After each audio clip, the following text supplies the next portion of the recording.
Welcome to Voyage Daily Tech, the most important news personalized for you every day, supported by Voyage.com. After listening to today's news, you'll know first Dutch firm ASML's 90% monopoly on EUV lithography makes it the sole gatekeeper for the entire AI chip industry. We'll explore how this single point of failure affects the global semiconductor supply chain and puts Europe at the center of the tech war. Second, how the AI boom's biggest problem, intense chip heat, is now providing free heating for entire communities in Europe. This discussion will reveal how this transforms data centers into energy providers and why Europe's infrastructure gives it a massive lead over North America. Third, a $25 million donation from OpenAI's president to a pro-Trump PAC signals a major ideological shift in Silicon Valley's AI elite. So we'll discuss why this alliance is forming to fight state-level AI laws and what it means for the battle over tech regulation. Fourth, why India, home to 20% of the world's chip designers, is betting billions on chip packaging to enter the manufacturing game. We'll analyze why this OSAT gambit is a strategic play to dominate foundational chips and become the world's China plus one alternative. Fifth, Anthropic's Claude transforms from a chatbot into an operating system for apps, challenging ChatGPT's walled garden with an open standard. In this episode, we'll break down this everything app strategy and why fierce rivals are collaborating on the open protocol to control the future. The entire AI revolution, from Nvidia to Apple and Google, hinges on one company you've probably never heard of. It's a Dutch firm called ASML, and it's quietly become the gatekeeper for the future of technology. This is where the situation takes a more complex turn. Because ASML is based in the Netherlands, it has become a massive strategic asset for Europe, but also a huge geopolitical liability. The Dutch government, under pressure from the US, has actually restricted ASML from selling its most advanced machines to China. This effectively puts the Netherlands in the crossfire of the US-China tech war, controlling a critical choke point for the entire global tech industry. We previously analysed Washington's hardball to drag more of the chip stack onshore, remember that eye-popping pledge from Taiwan Incorporated, to build in America, and the Commerce Secretary's not-so-subtle 100% tariff threat. ASML sits right in the middle of that leverage game. While everyone is fighting for AI chips, ASML builds the one thing they all need: the massive laser-powered machines that print the chips, and their stock has doubled since last April, making them Europe's most valuable listed company with a market cap recently topping $500 billion. A few days ago, we mentioned how the capex wave from giants like TSMC and Intel is swelling. Investors are now watching ASML's next earnings for signs. They'll lift sales forecasts as that wave turns into firm orders. The key to their dominance, a 90% market share for these systems. They have a complete monopoly on a technology called extreme ultraviolet, or EUV. These machines use lasers to vaporize drops of tin 50,000 times a second, creating light beams just 13.5 nanometers thick. For perspective, a single human hair is 80,000 nanometers wide. What really makes this so difficult to replicate is the mind-bending engineering involved. To create that light, a super powerful laser has to hit a microscopic droplet of tin with nanosecond accuracy 50,000 times every single second. The process is incredibly inefficient, converting only a tiny fraction of the laser's energy into usable EUV light. On top of that, the mirrors inside these machines, supplied by their partner Zeiss, are masterpieces. They have over 100 atomically precise layers to reflect this specific wavelength of light. Even a tiny bit of contamination from those vaporized tin droplets can ruin the mirrors and stop production. This is why it's so insanely difficult for anyone else to replicate. One analyst put it bluntly, calling ASML the only game in town. And that's not just a clever line. It highlights a huge risk. The entire tech world is relying on one company in one country. Any disruption to ASML, whether it's a natural disaster, a cyber attack, or a geopolitical event, could bring the global production of advanced chips to a grinding halt. Continuing our last discussion about US fabs costing more and taking longer, that slow ramp makes the world even more dependent on a few leading nodes and, by extension, on ASML delivering on time. And with the global AI arms race heating up, the game is getting bigger. Chip-making giants like TSMC and Intel are lining up to pour tens of billions into new capacity. TSMC alone plans to increase spending by 37% to a staggering $56 billion. And a huge slice of that goes directly to ASML. A while back, we talked about TSMC's colossal push and how a big chunk is now pointed at America despite higher costs. That money flows first through ASML's order book, and their grip on the industry is only tightening. ASML is already rolling out the next generation called High-NA EUV. These new machines are even bigger, more complex, and way more expensive. They allow chip makers to print even finer details down to 8 nanometers, which is critical for making the next wave of powerful and efficient AI chips. So the industry's dependence on ASML isn't just continuing, it's actually deepening.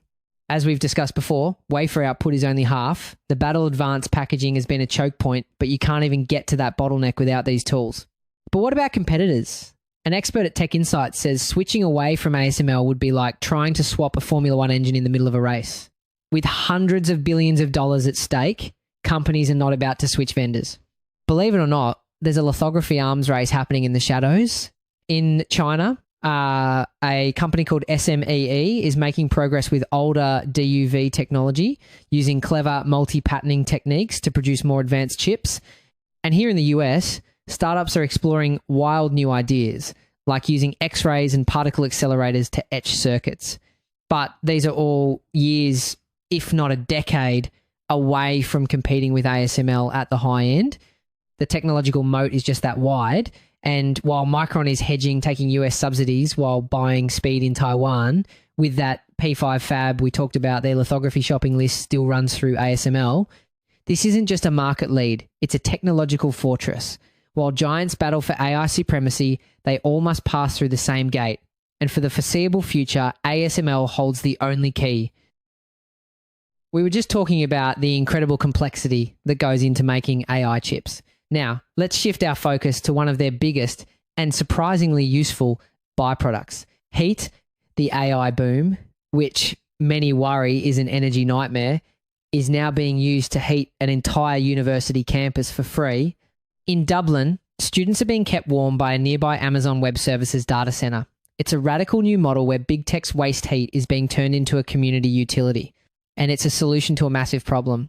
Now, you might think Amazon is just being a good neighbor, but this is actually about something experts call a social license to operate. In places like Ireland, data centers have faced huge public backlash for their massive energy and water consumption.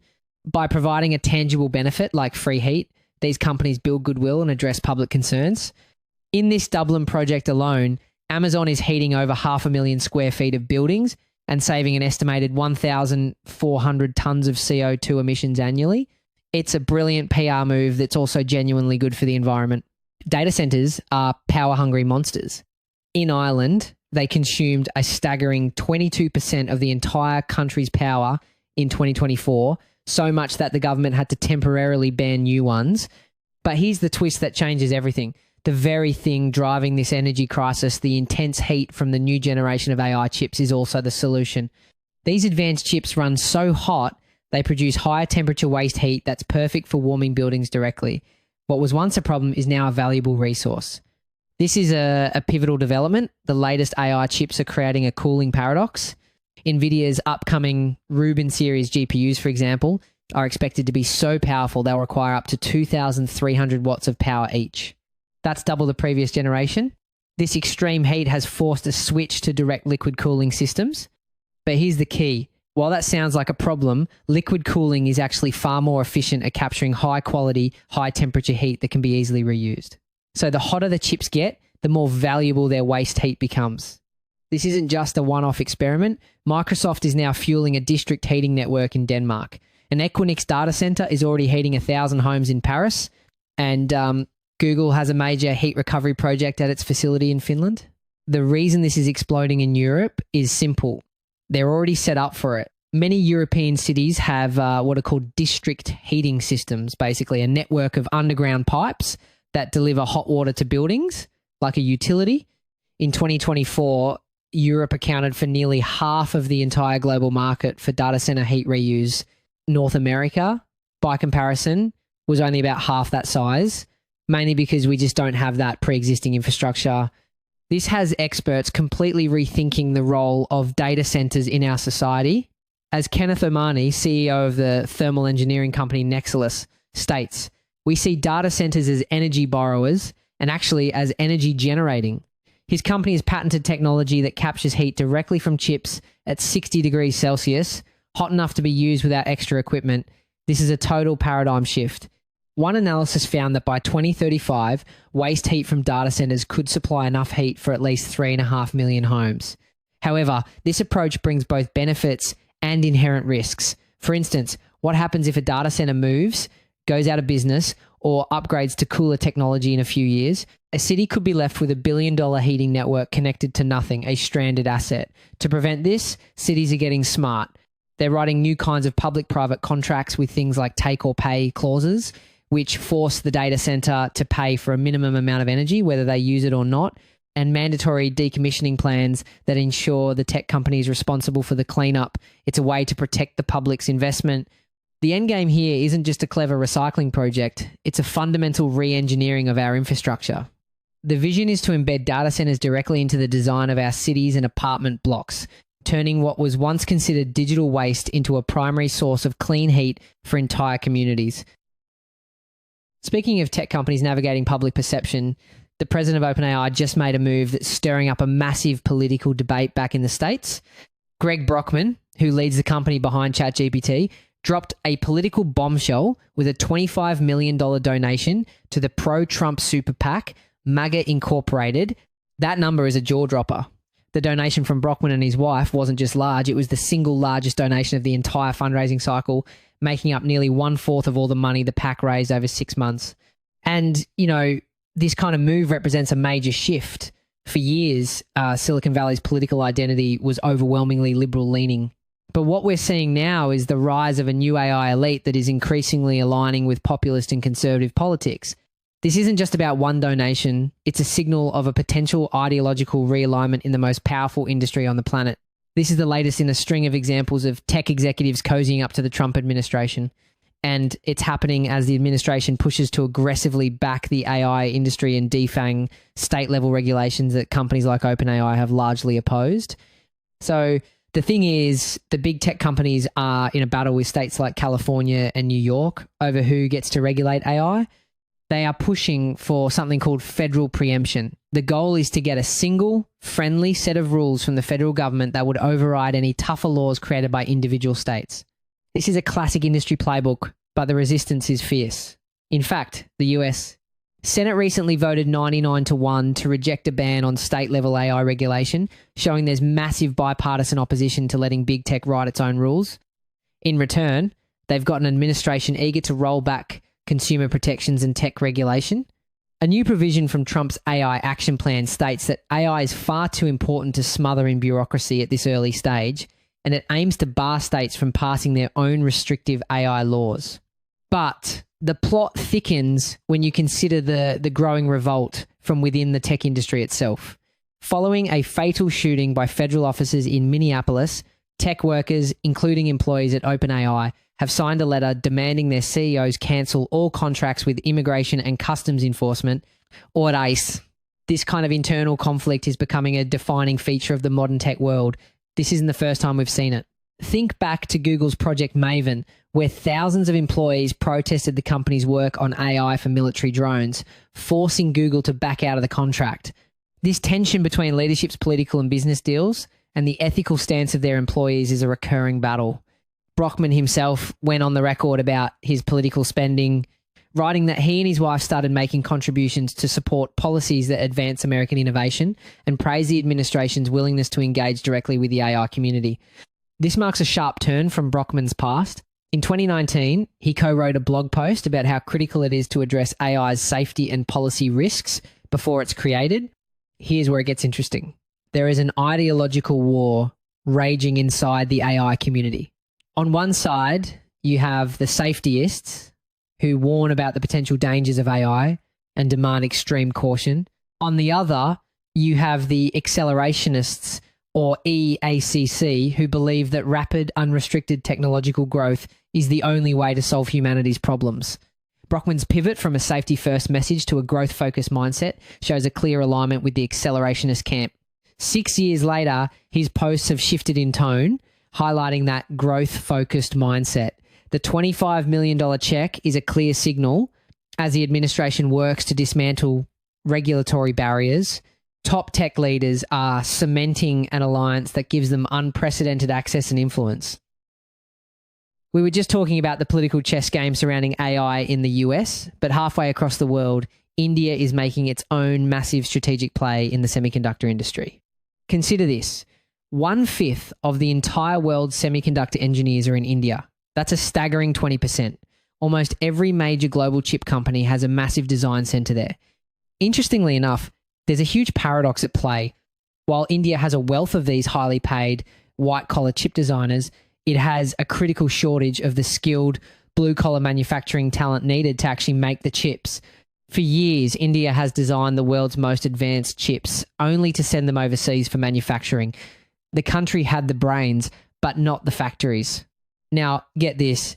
Chip design is incredibly profitable, often seeing margins of 40 to 50%. So India was capturing that value, but the physical manufacturing, the fabrication is where geopolitical power lies. Having the factories means you control the physical supply chain. Then the pandemic changed everything. When COVID shut down global supply chains, it exposed a critical weakness. As one top Indian official put it, the crisis made it clear that semiconductor manufacturing is too concentrated globally and carries serious risk. This is the moment the China plus one strategy went into overdrive. For years, companies had been looking for ways to diversify their supply chains away from China. The pandemic made it an urgent necessity, and India is now positioning itself as the world's premier alternative. We're already seeing this happen. The American company Micron Technology is building a massive $2.75 billion facility in India, with the Indian government covering a huge portion of the cost. Now, India is making its move, but it's not trying to build the most advanced factories overnight. The strategy is much smarter. They're targeting a different part of the process first, the final stage known as assembly, test, and packaging. This is what the industry calls the OSAT gambit, and it's a brilliant way to get in the game. It stands for outsourced semiconductor assembly and test. Instead of trying to compete with the US and China in building hugely expensive cutting-edge fabrication plants, a fab-first approach that has seen even China pour billions into failed projects, India is starting at the end of the line. It's a less glamorous but still profitable part of the process, with margins around 25 to 35%. The goal is to build scale, expertise, and infrastructure first. Companies are already in motion. Kane Semicon just invested $260 million into a new plant. The CEO, Raghu Panikar, is direct about their goal. He says they aren't making glamorous chips for AI or the latest smartphones. Instead, they are focused on the workhorse chips for cars, telecom, and defense, which he calls economically and strategically far more important for India. The strategic insight here is that while the media obsesses over a handful of AI chips, these boring workhorse chips are the foundation of our modern world.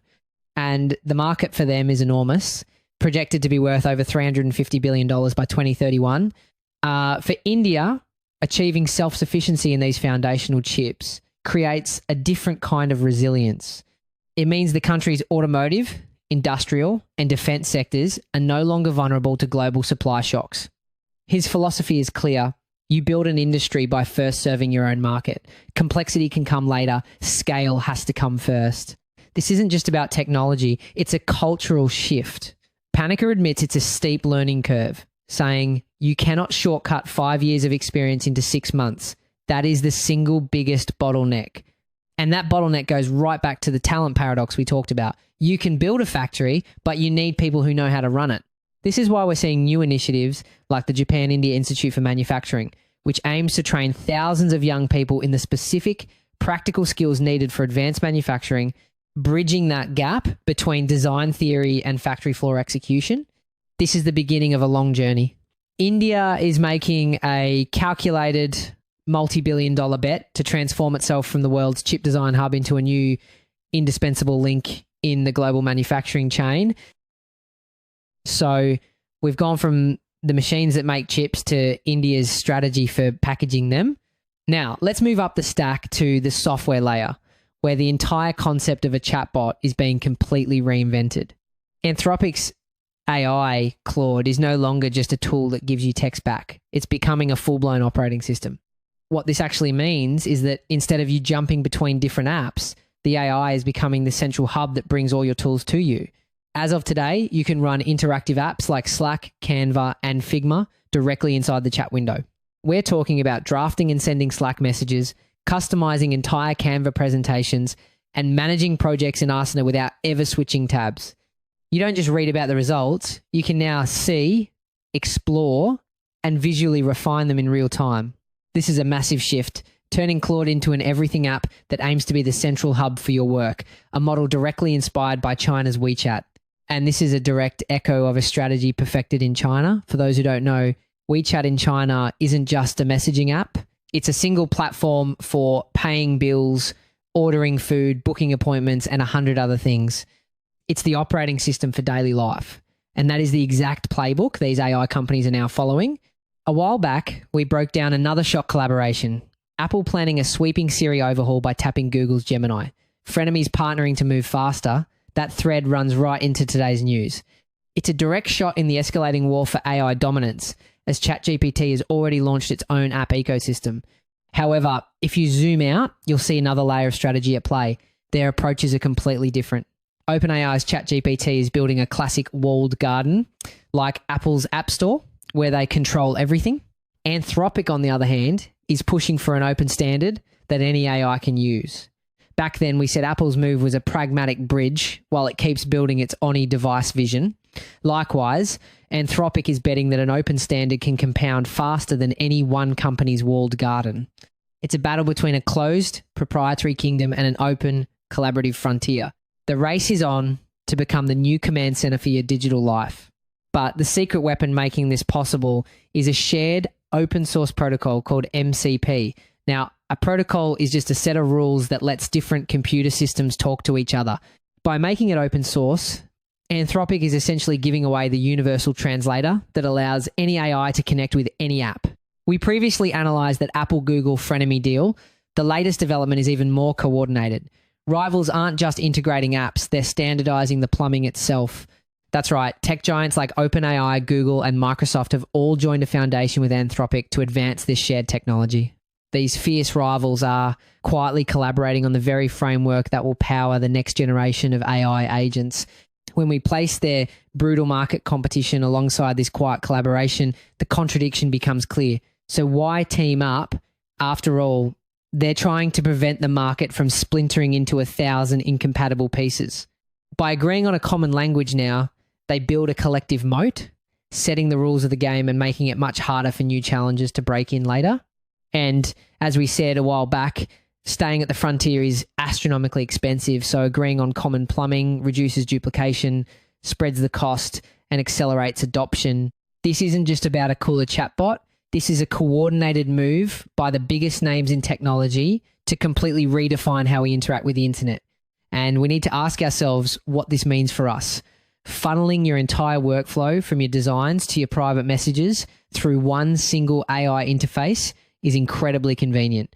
But it also means you're creating a single point of failure and centralizing massive amounts of sensitive data. It raises huge questions about data privacy and vendor lock-in, where it becomes incredibly difficult to ever leave that one ecosystem. Remember, we noted Apple's longer-term push toward more omni-device intelligence, partly for privacy. Here, the calculation flips central hub convenience trades against concentration risk. The battle is no longer about which AI gives the best answers. It's about which AI becomes the central operating system for everything you do. That's it for today on Voyage Daily Tech. Follow, share, and stay tuned for daily updates coming your way tomorrow.